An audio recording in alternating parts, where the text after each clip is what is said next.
Well, shalom everybody. Erev Tov. Ariel Bar Tzadok here from the KosherTorah School, found online at KosherTorah.com. It is the 15th of January, 2020. Hope our vision is that clear as well, because we got to talk about things tonight that are going to hopefully make our spiritual vision a little bit more sharp. By the way, it is a Wednesday evening here. A week from tonight, I'm going to begin a new series of classes called Judaism for Gentiles, in which we're going to talk about every topic under the sun of Torah, Kabbalah, prophecy, meditation, halakha, everything as it relates to both Jews and specific reference, of course, to non-Jews. So I know there are many people out there who very much want to learn this material. A week from tonight, we begin. And in our regular Monday night class time, we will continue in our meditative teachings from my book, Walking in the Fire, and of course, Protection from Evil beyond the book. And tonight, that's exactly what we're going to be talking about in a very important lesson, the reality of Shedim. Shedim are demons. It's... I mean, for those of you who are on Facebook and you look at the announcements that I made for the class and look at the comments that were made about this, and it's very, I was about to say curious, but it's rather more amusing, because there are those people who are so adamant in their absolute refusal to acknowledge the realities of evil, the realities of supernatural realities, that they will try to quote certain authorities that say, demons, they are germs. Now, hold on a second. Just where right now, for those of you who follow the daily reading of a Talmudic page called Daf Yomi, we're in the Tractate Brachot, and just last week, we covered page 6 in Masechet Brachot, which speaks about how to recognize demonic entities in our domains. And the one thing that they said is an identification of them. And I'll share with you what it says. The Gemara brings down a point that there is a certain type of a ritual, that you can create certain type of like a dust or something, a dusting you put on your bed, and not on your bed, excuse me, on your floor by your bed. And as you go to bed at night and you wake up, it says you'll see like little footprints in the morning, kind of like chicken prints. And the implication is that these entities who come during the night have like a visible footprint. For those who want to say that Shedim, demons are germs, I've never known demons to have, I've never known germs to have footprints. But can I say, people are willing to make up whatever imaginative things that they want. Yeah, Masechet Brachot. And somebody actually made a very funny comment that if demons are just germs, then Lysol should be able to just get rid of them all. Okay, we got to get serious. All right? We are not the only intelligent, sentient, indigenous race upon our planet. That's what it all boils down to. That's the reality of things. Now, when we talk about Shedim, which means demons, people have such wild misunderstandings about them.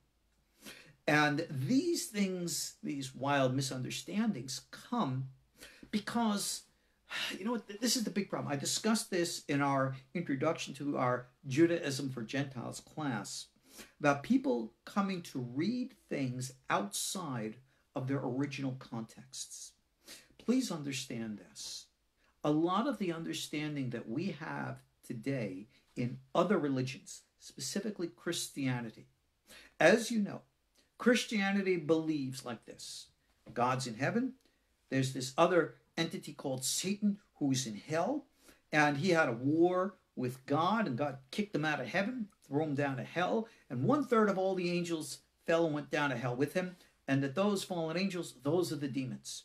And they're out to get you. They're out to get your soul, because they all want you to be condemned to hell forever. Well, that's a lovely myth which has no foundation in truth. And that's what we have to. First, if we want to understand reality, we have to dispel mythology, okay? Number one, the entity who the Bible refers to as the accuser angel, his name is Samael. No, I'm not afraid to say his name. He's not going to come here with a little pitchfork and get me.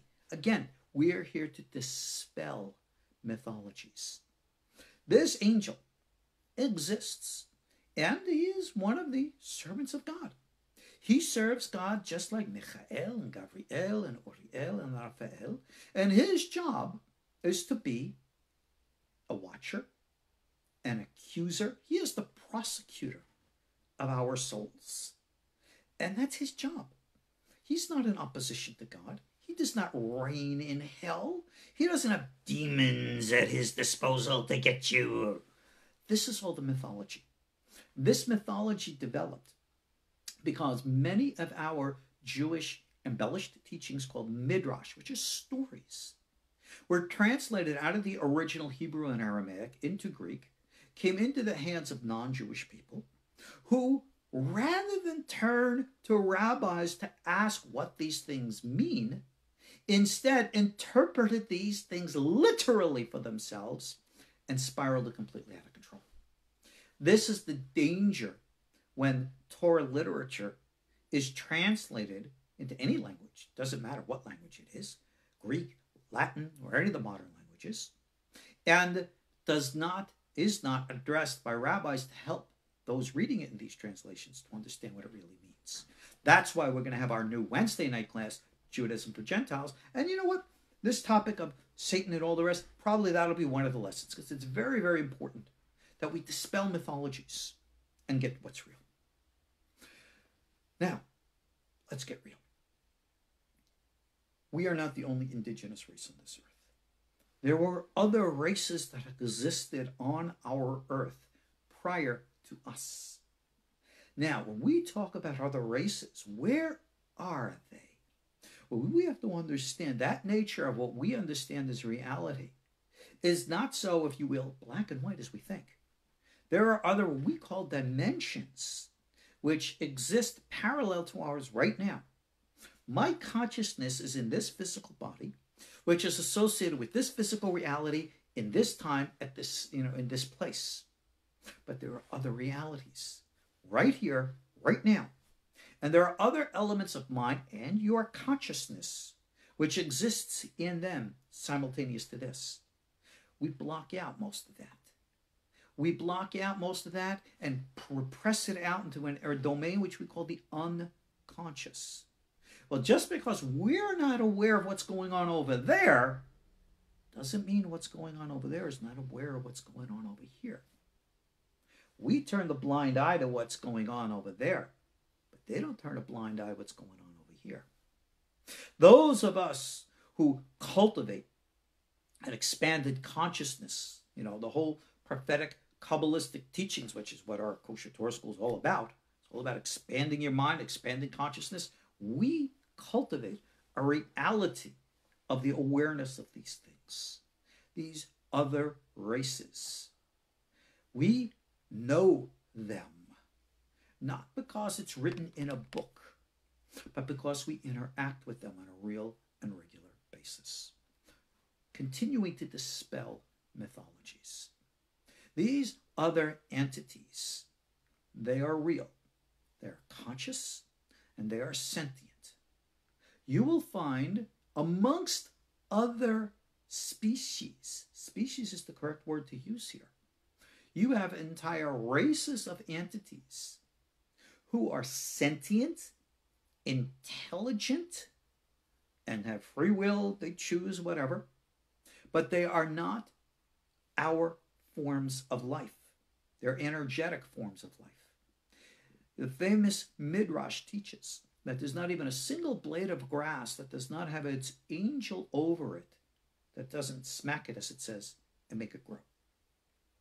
In our comments on the announcement of this class, one of our students had made mention that thunderstorms and all kinds of natural disturbances are also a reference to what's called mazikin, or destructive angels. Now, we think that these demons are these, they got the little horns on their heads, right? And they got red skin, and they got little, tails and pitchforks. Forgive me. I don't even know where that mythology came from. All I know is, remember the little devils on one shoulder, the little angels on the other. You see it in all the TV show and movies? Okay, yeah, right. That's actually an excellent portrayal of what we call the good and evil inclinations, the Yetzer Tov and the Yetzer Hara. But now, getting back to what my student said here, he's actually right. Maimonides, of all people, makes mention that when we refer to God's messengers, all natural forces serve God. All natural forces are, in quote, God's messengers. But here's the thing you don't get. We think a natural force, thunder, lightning, storms, they're just mechanical machines, right? They just operate according to the laws of nature. They don't think for themselves. They don't have thoughts and minds. That's wrong. Yes, they do. Indeed, they do. Even modern science is starting to pick up and realize that our planet Earth is alive, just like Maimonides wrote almost 800, 900 years ago. Every star, every planet is a living, conscious, sentient being which has self-awareness and certainly is aware of God. According to Pirkei Avot, it said that before the beginning of the original Sabbath, there was the creation of a different race of entities called Shedim, and that they were not a completed species. Somehow, somewhere, the Sabbath came and their evolutionary process was halted. Well, this is very important to understand, because throughout all of human history, we have numerous experiences over and over again, even until modern times now, in which we find an exposure of entities who seek sexual copulation with human beings, and from them come forth children, the more and more of which become human. Now, you can go back into stories, and I have one here right here for you that I'm going to tell you from a very famous book, all right, called the Kav HaYashar. Very interesting story I'll share with you. But we also have to know that the existence of these entities, nothing old, nothing new, it's been there forever. Today, my ancient alien crowd friends here, we speak about alien abductions and how the aliens are always interested in abducting human women. What is it? They can't get a date, up into the Pleiades, that they have to come down here to Earth? What are these, like the Nebushes of outer space? They come down here to hit on human women? I'm sorry. Again, remember dispelling mythology? They're not from out there. They're from right here. And they're copulating with human beings just like they did from the olden days. And I am not talking about the fallen sons of God. We haven't gotten to the fallen angels yet. We're talking about the indigenous species here on Earth. We call them Shedim. In the Islamic tradition, they call them the jinn. Remember the genies? I Dream of Genie, Barbara Eden, all the rest? They're real. Now, understand something about the jinn. As a species, they're not that dissimilar from us. The problem is they're not as physical as us. They exist in that parallel universe kind of thing. There are those amongst them that are, believe it or not, righteous. There are those amongst them that seek to serve God. We have a tradition that demons fear God and will always show respect to the name of God and to the authority of God. And we use this with relationship to all types of our processes of exorcism and all the rest. Somebody's making a comment here, but I'll have to get into that later. Okay. when we're dealing with the reality of these entities, they usually mind their own business. They usually are in their own dimensional plane, doing their own thing that God created them to be. But every now and then, we interact with the good ones of them. According to Islamic sources and Kabbalistic sources, which coincide, many of the Shedim have actually adopted human religions, and they believe in God. Even the Zohar speaks of Shedim for real, who have converted and accept Torah and mitzvot. They call them Shedim Yehudaim because they believe in God. That's a pretty impressive statement. But let's go back into ancient legend. King Solomon, it's written in the Gemara Masechet Gittin, needed help to build the Holy Temple in Jerusalem. And he sent Benyahu ben Yehoyada, his chief of his guard, to find Ashmodai, who was the king of the demonic empire at that time.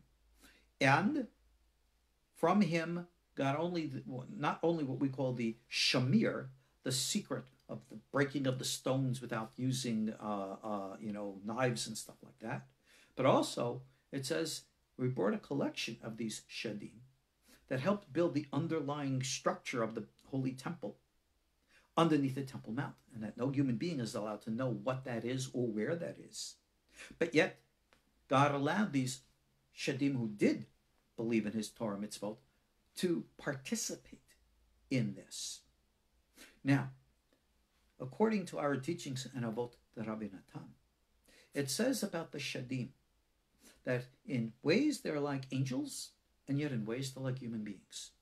Like angels, it says, they can fly, they can know the future, and they're, of course, invisible. But yet, like human beings, they eat and drink, and they sexually procreate, and they die. So, whether it was from Ashmodai in the past to Bil'ad today, those shedim still exist, and they are meant to do what they are meant to do by the ordination of the hand of God.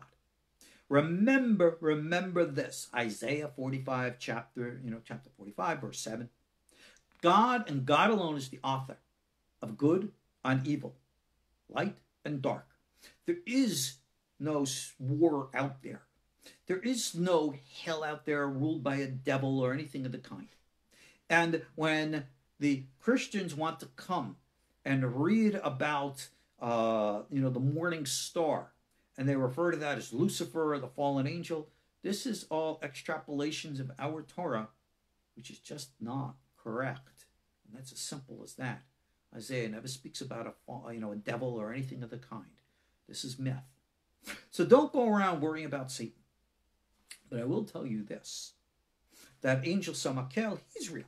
He is real. He's out there, and his job is to watch these things.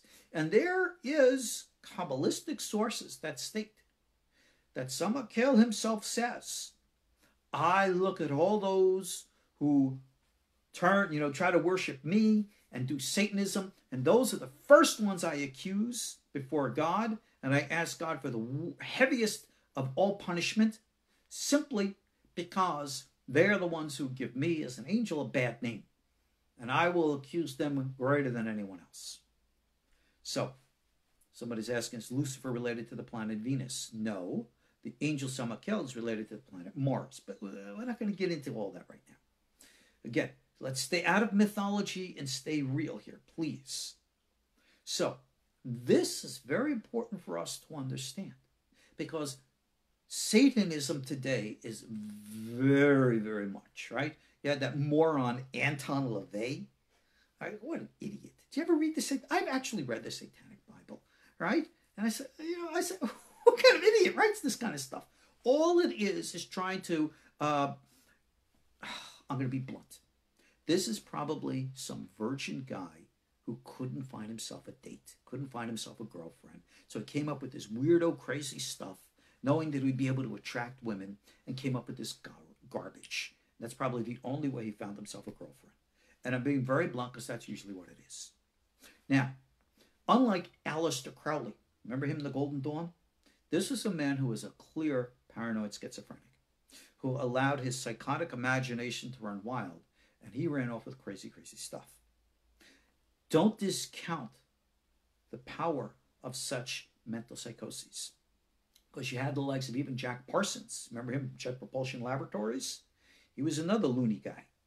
And this is one of the, the mad scientists who put us into the space age, ended up blowing himself up doing weird stuff. But this is what happens when you get involved into the insane, the psychotic beliefs of these things. You see, real Shedim, the majority of them, are not in the human business. They don't care.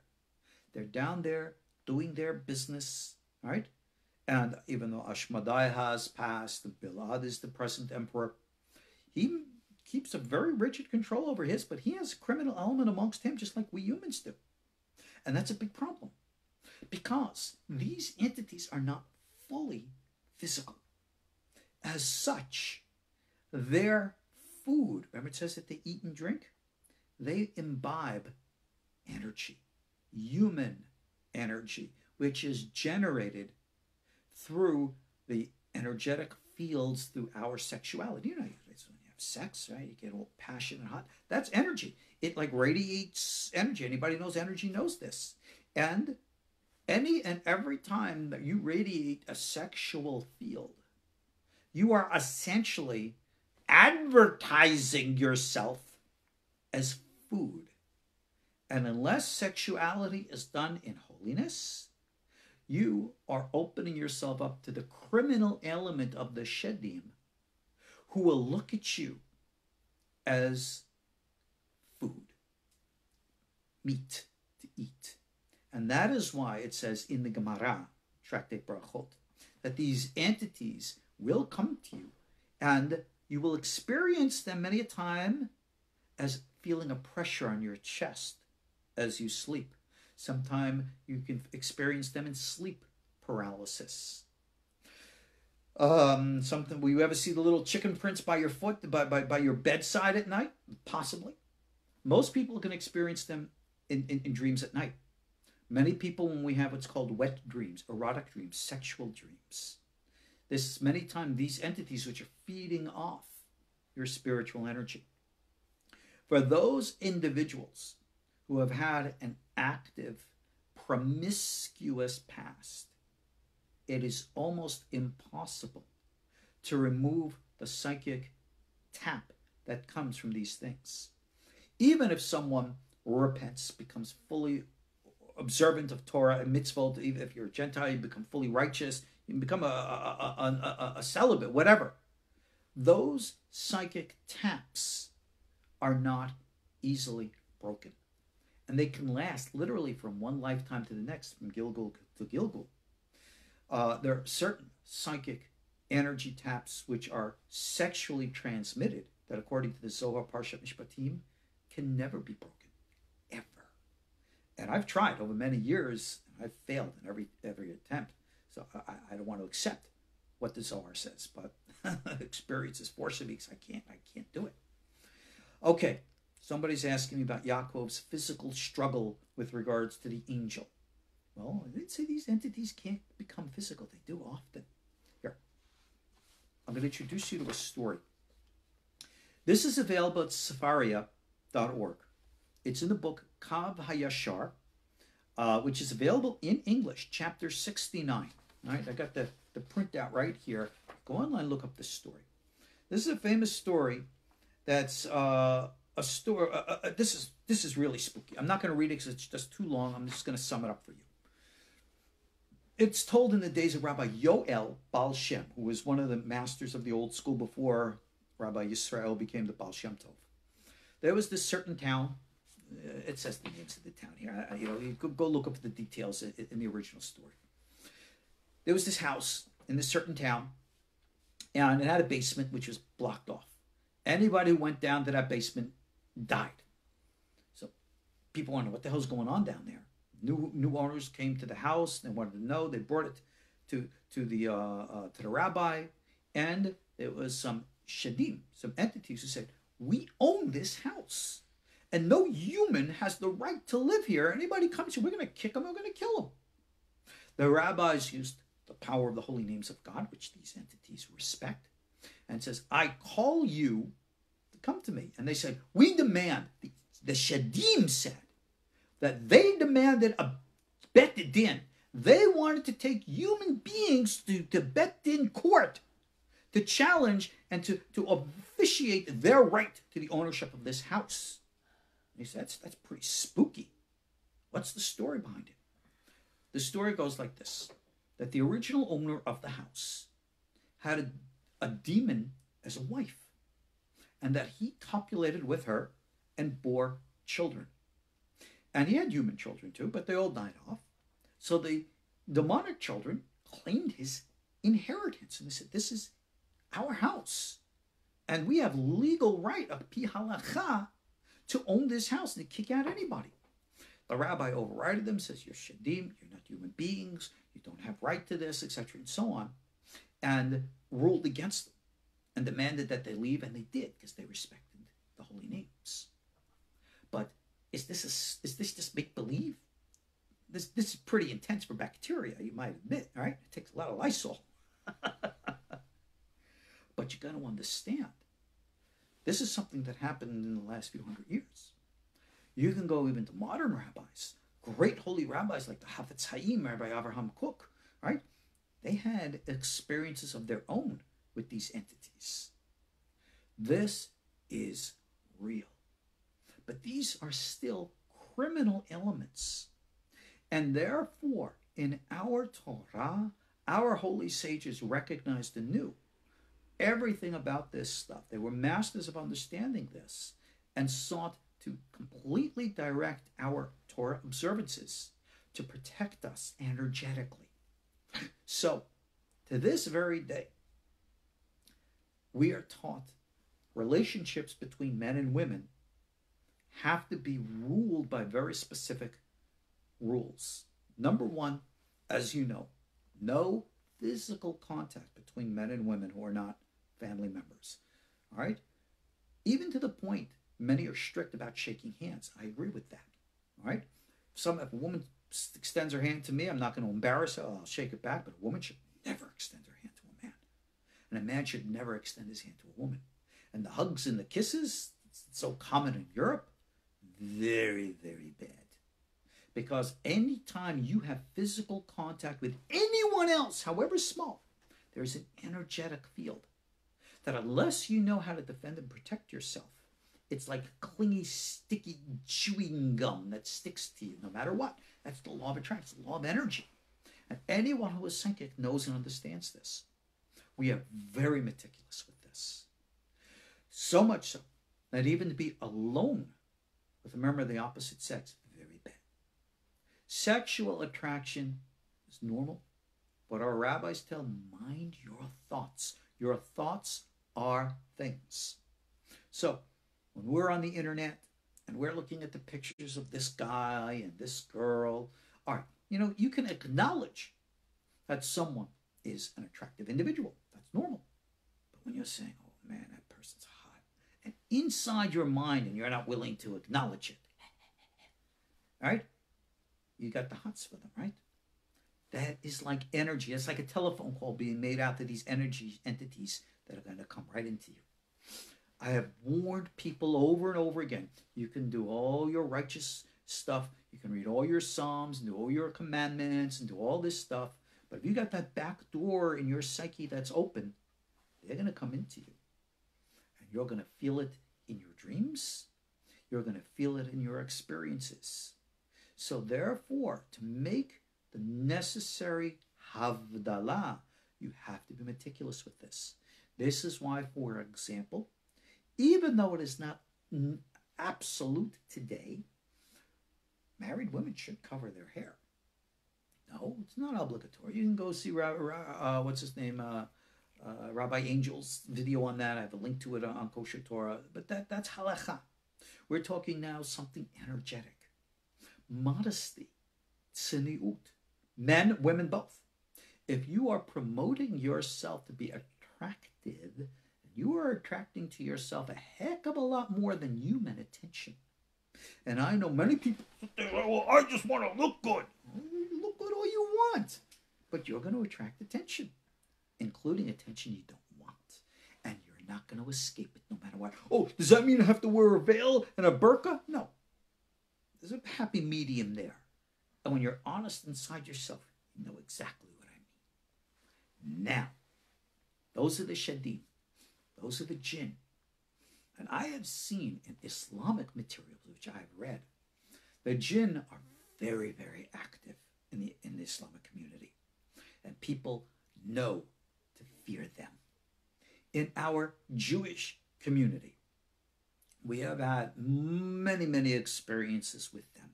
And only some rabbis today are properly trained and prepared. A couple of years ago, I think it was more like a decade ago, we had an episode in which there was supposedly a possessed individual from Argentina in Jerusalem. And they were going to do an exorcism on this individual on the 9 o'clock news in Israel. Well, they did it. The person really wasn't possessed. He was mentally ill. And yes, there is a difference, but there's still a connection. And you go Google this. Go check this out. Freaked out the entire country. Because I don't care how secular you are. When you experience negative energy, you damn well know it. You know I'm telling the truth. Let me tell you an example. Many, many years ago, there was this couple had premature twins in one of the hospitals there. And their twins, being premature, they were in special incubators and stuff, and they were progressing nicely. And there was another set of, I don't know if it was twins or another baby there, and was not doing so well. And according to the story that was told me, that the mother of this child who was not doing well looked at the twins that were and said, wow, how come yours are doing so well and mine not? And all of a sudden, within hours, the twins started to have problems that were life-threatening. These parents, secular, non-religious, non-spiritual, called me in a panic. Please help us fight this evil eye. They saw with their own experience the truth. This was not Shedim. This was human experience. What we call the evil eye. Now, I write about all of this in Protection from Evil, my book here. If you haven't read this book, you don't know what you're missing, and you're going to have to find out. You got to get the book. It's not available in print right now. I have only the ebook available. Make an $18 donation through my email, and I'll send it right out to you. You have to be aware of these things. They're real. Now, with that understanding of human evil, we'll get to the fallen angels later, because they're the least of the problems. Human evil. The Shedim, they're doing their business. Leave them out of this. The criminal element, we can handle that with regards to Torah, mitzvot, kedusha, and the like. The human element is the worst. Because when human beings embrace evil to harm others, this does not dissipate with the leaving off of their body. Human entities, when they die, many times don't want to walk into the light. They will literally run away from the angelic authorities whose job it is to progress them through, the spiritual realms. These become, if you will, criminals. We call them naked souls, nishmot artalain. And they seek magnetically, energetically, harmonious energy. So, if, for example, many of you might remember the old Patrick Swayze movie called Ghost. There was a scene in that film which was so real, He's on a subway, and there was this ghost there on the subway, and all that ghost wanted to do was smoke a cigarette. Well, when an entity passes away and does not want to progress, they wander the earth, and they seek energetic correlatives of human beings whom they can inhabit. And they become clingers. The word to cling is Dibbuk, and they are the Dibbukim. No, the Shedim aren't the ones that possess you. You don't get possessed by a shed. Shed has no interest in possessing a human being. It's just not their thing. But human souls do. And they're worse, because they will then compel the human whom they inhabit to perform those things which they themselves miss from the time that they had an independent body of their own. And that's what makes them so vitally dangerous. Yes, lost earthbound souls. And I just saw somebody in comments here make a reference to that old book by Dion Fortune, was her pen name, Psychic Self-Defense. That's a very important read, and you should read it, because there's a lot of very smart stuff in there. And of course, she had another book which she put in novella form called The Adventures of Dr. Taverner, which is actually based upon a historical Dr. Moriarty. Read that stuff, because there's a lot of legitimate stuff in there. She knew what she was talking about. Even though she was a Christian Kabbalist, she understood a lot of things. But getting back to our things here. Dibbukim are very, very bad, because they are human souls. You can read about the Dibbukim in Rabbi Yehuda Fatia's book, Ruchot Misaprot, The Spirits Speak. It's readily available in English. Hopefully it's readily. I know they translated it. I think it's still out there. These are the ones who are the harmful ones. These are the ones, again, that as long as you have an opening in your Yetzer Hara, and I think that includes kind of almost all of us, then you stand in danger of these entities entering you. What do you do about it? How do you protect yourself? The Gemara, again, Tractate Barachot, says if our eyes could see how many of these Shedim are around us all the time, we'd go nuts. That's why people sometimes say, oh, that really means bacteria. Well, let me tell you something about bacteria. The real bacteria, you know, the ones that we kill with the Lysol, they themselves are intelligent and sentient and have their own essence or element of self-awareness and consciousness. And indeed, God uses them too for the divine purpose. That being said, getting back to this, recognize and know that these nishamot artalain, these naked souls, earthbound souls, they're all around us too. And indeed, you got to watch out for them.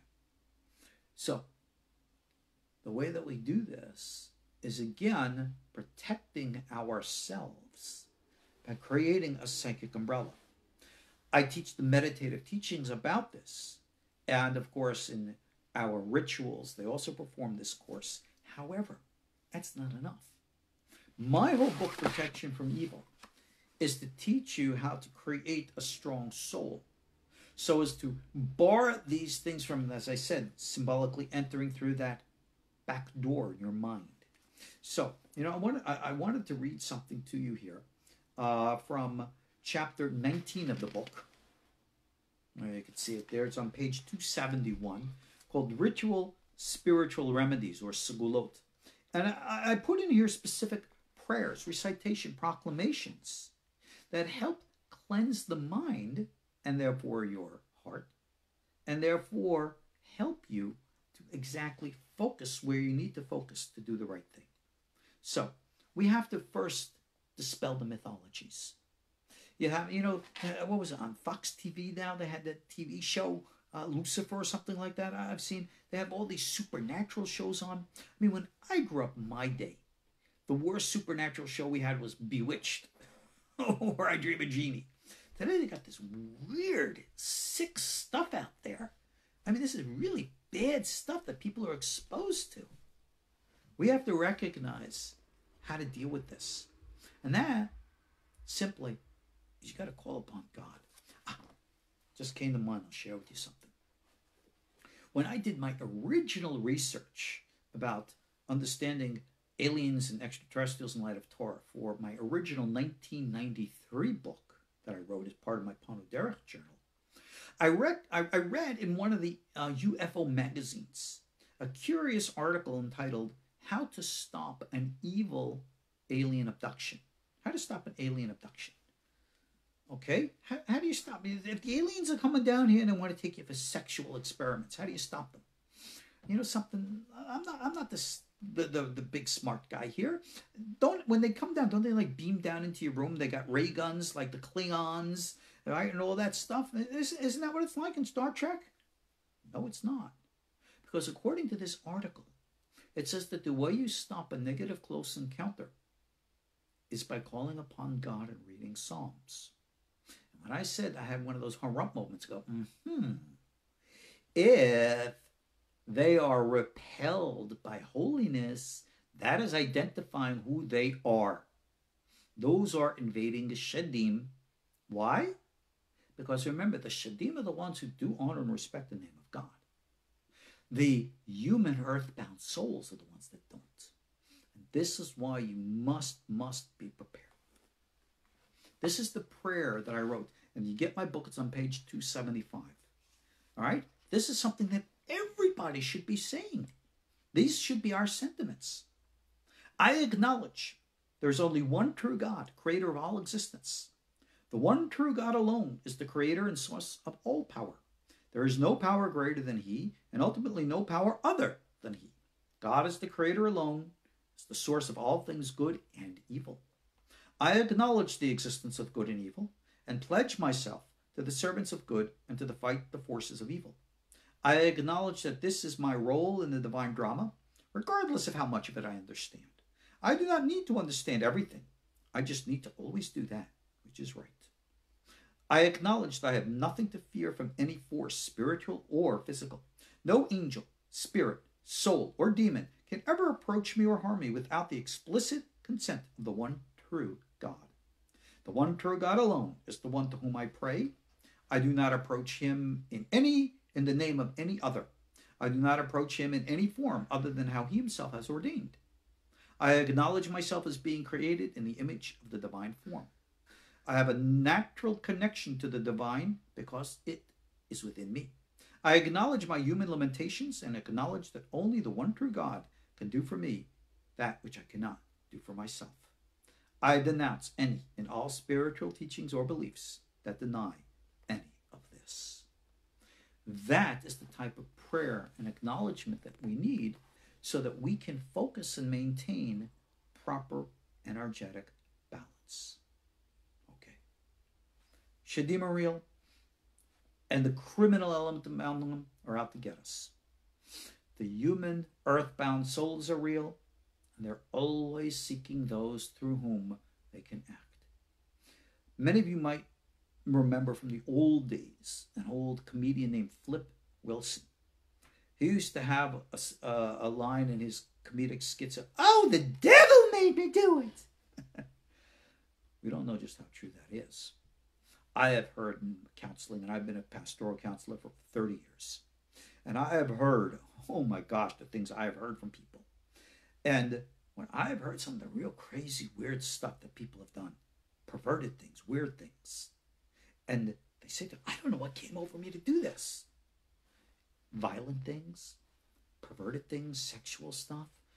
And, why did you, I don't know, just something came over me. It did. People don't realize just how much they are literally taken over. And how sometimes those, like with this issue of the cell that I read you from the Kava Yashar, these things last. And you got to be real serious about them. My book, Protection from Evil, will tell you about these things. You got to get this stuff. I've saved one section for the last, because this is the big one that everyone likes to talk about, which really has the least amount of influence on us. Genesis chapter 6. The sons of God who came down and took the daughters of men. Even Rabbi Aaron Soloveitchik, Alava Shalom, said that there were humanoid extraterrestrials that came down and they took human wives. these entities were not physical, the sons of God, why would they be attracted to physical human beings?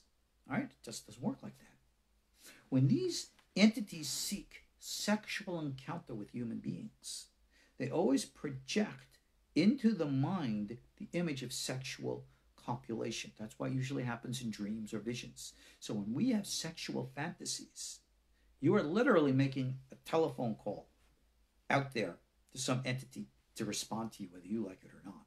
That's why we are so much against masturbation, because every time that you are fantasizing, you're sending out the signals and somebody answers. Mucho dangeroso. Very dangerous. Not to do. Don't do that. That's why we don't do these things. And he said, what about my sexual feelings and stuff and the modern secular psychology, blah, blah, blah. You know something? Modern secular psychology doesn't deal with psychic energetic realities. What can I tell you? They don't have the whole truth. And they themselves deal with it every day. Now, these sons of God were physical, but they were not us. They were a different species, and they created a hybrid species, which we call the Nephilim, the fallen ones. It is said that that's why God sent the flood, to wipe out the Nephilim. But according to legend, the Nephilim survived. We find it later in the Bible. They were physically bigger in stature. Those who were not completely genetically human. Goliath, who fought with David amongst others. Those who were dwelling in Hebron in the days of Caleb and Joshua. Now, where do these entities go today? Many believe that it's old legends and they've disappeared and dissipated. But there are those who believe that they're still alive and that they are the criminal element, their descendants, to this very day, who work with and interact with their original parents, who are these same fallen angels, who their punishment, what happened to them? Well, God said, you want to come down here and fix things? Fine. You're going to stay here on earth until you do fix it. And they became known as the Watchers. And those are the angelic leaders of the nations, the heavenly Sanhedrin, whose job it is to manipulate and control human behavior, which they do through telepathic, psychic intervention. But they themselves are not the ones who are in charge. They themselves have to follow orders from higher authority. According to our legends, there was an ancient race that actually was indigenous to our earth. We call them the dragons, or the Tili. And these are the original and holy reptilians who became later known as the Seraphim in the Bible. Now, there are those who appear to be reptilian, who have stolen that identity, like the, quote, Nahash in the Garden of Eden, and is therefore given all reptilians a bad image. To this day, the image of the dragon, according to the Gemara itself, is considered Avodah Zarah, because we do not turn to these entities to worship, even though it is the job of the Teli to monitor the Watchers themselves. And the Teli, like it says in the Sefer Yetzirah, they rule in this galaxy like a king on the throne. They are the angels of God. And they will communicate to you. We've taught all about the Teli in our courses and stuff. It's right out of the Sefer Yetzirah stuff. We teach it from the Tzionit Tzifuni. We teach it from many, many different sources. It's connection to the Metatrons and all the rest of that stuff. I'm not going to get. I don't want to get into the Tili right now because maybe they don't want me to. But you got to understand that the whole concept of these other entities has, again, in our day and age, because many don't have actual experience, it takes on a life of its own in mythology. And the one thing that's in my mind is, let's be blunt, when we talk about aliens and extraterrestrials today, much of this that's going on today is myth, fantasy. That's developed over the years. The whole Zechariah Sitchin stuff with the Nibiru, this is all a bunch of mythology, a misunderstanding of the original Sumerian texts certainly a misreading of our biblical texts. But you have authors, popular big authors, in the UFO communities who want to say they're anti-Semitic. And they don't want to believe that. They say, yes, there is this evil reptilian race, and they're out to control us, and they want to dominate us. And they're related to the serpent in the Garden of Eden. And they have chosen for their servants the Jews. And the Jews serve the reptilian race, and therefore they're all evil. This is that anti-Semitic, paranoid, crazy nonsense. It comes from an author out of England, who I'm not even going to mention his name. When we say Yamach Shemo, may his name be erased, that's why we don't mention his name. Crazy guy. But people believe this stuff. When I was in Alien Con, Dallas, this past fall, somebody handed me a book. And he wanted to know the identity of God. Well, his idea of the identity of God was that God is actually the devil. And this is an old Gnostic belief. And it's the same old trash being said over and over again, because it confuses the mind, which therefore opens up the human soul to think evil is good, good is evil, and therefore they invite into themselves, under deception, criminal spiritual connections which do nothing but harm them fundamentally, poison their souls, cause them tremendous harm. And don't think this is something small. Way back in the beginning of a century ago, you had a group of mystics, psychics, channelers, and they were very, very active in communing with the spirit world. They wanted secrets of understanding the universe. This group did not develop here in the United States, but in Europe. And this group made contact, and these entities taught them and guided them and instructed them and taught them many, many things. This society was known as the Thule Society, Thule. And they transformed their spiritual organization into a political one, which they called the National Socialist Party, later to become known as the Nazis. The Nazi movement was an occult movement from the beginning. The reason why they killed the Jews, and they always had the ovens and stuff like that, because they were performing ritual sacrifices continuously, offering human lives so that that life force energy is being sucked in by these negative entities. Food. So therefore, all the associations with these negative forces, all this talk about association with the Nazis, did you ever notice this? To this day, World War II ended, what, 75 plus years ago? Yeah. And every day on television, there's something about the Nazis, there's the picture of Hitler. It's never died. And as long as that door is open, it can never be forgotten. And as long as it can never be forgotten, the access through that back of the mind is there. And you see it reviving again. Arab anti-Semitism today is not based upon the Quran. It's not based upon Islam. It's Nazistic. Go look at the form of terrorism today.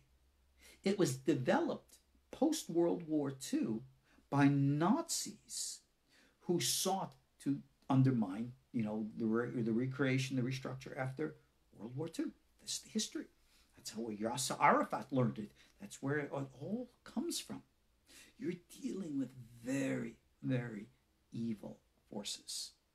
So therefore, when we want to talk about forces, violence, destruction, and all this is very, very bad. This is why our sages say when you get angry, it's like serving idols. Because the force of anger, like I said, just opens yourself up and things will come flowing through you. When you speak bad words, you wish evil on someone, even if you take it back, you can never take it back. Take a piece of paper, rip it up into 100 pieces, go on top of a hill and let the wind blow it away. Wait 24 hours and then try to pick them all up. You'll never succeed because they're all over the place. That's what the power and energy of your words is all about. Somebody in text is mentioning here German nationalism predated Nazism. We're not talking about national. This was not nationalist. This was occultic. Go study the record on it. It's essential. This is what you got to understand. All of the things that our sages teach about how to psychically defend and protect ourselves is vital. The watchers are out there, and they have charge by the hand of God. Therefore, rather than fear a mythological evil of the devil and his demons, you better fear the negative psychic energy realities which we invite through the back door of consciousness. This is why I wrote my book, Protection from Evil. All right? This is what people need to see. Somebody's asking me in text, can I recommend a source that he hasn't read? A psychic and wise as I am, I don't know what you've read, so how can I answer the question? Look, you can go Google this stuff online. I don't make this stuff up. You can go to Amazon, put in like Nazis in the occult. All right? Some of Dion Fortune's books, very good stuff. I pick up where she's left off because people need the reality of practical self-defense. Reading Psalms is vital. In our tradition, before you go to bed at night, you're supposed to not only read Psalms 3 and 91, but the Ariel gave a very powerful psychic tool. He said the thing that you must do before you go to bed at night, forgive everyone.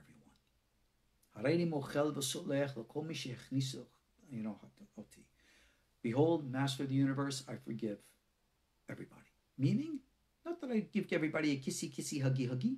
I'm just saying I remove the karmic connection. I don't want the psychic responsibility. Like it says in Deuteronomy, vengeance is mine, saith the Lord, I will repay. So I say, Hashem, so-and-so may have done something against it. I leave it in your hands. All right? I don't want, I forgive them. I don't want the karmic connection. Let it go. Heal yourself from anger and be at peace. If you find yourself in a situation in life that you just don't like, make every effort to change it. All right? I'll share with you here in the few minutes left. A Rabbanit over here, very, very powerful psychic person. Again, we speak about our relationship, how she literally found me halfway around the world because she called out to me. And somehow psychically we connected. When I seek certain things, I turn to her and I say, Ellie, you pray for these things because you have a passion for certain things that frankly I just don't. And she does. And she will materialize things. I materialize things in my world, she materializes in her world, and together you bring it all together. That's the secret of Yehud. So understand from her example what you and we all need to do. You have to have that passion, that cheshek, that desire for true healing, true change. You have to energetically, we have a teaching in the laws of kashrut, kosher laws.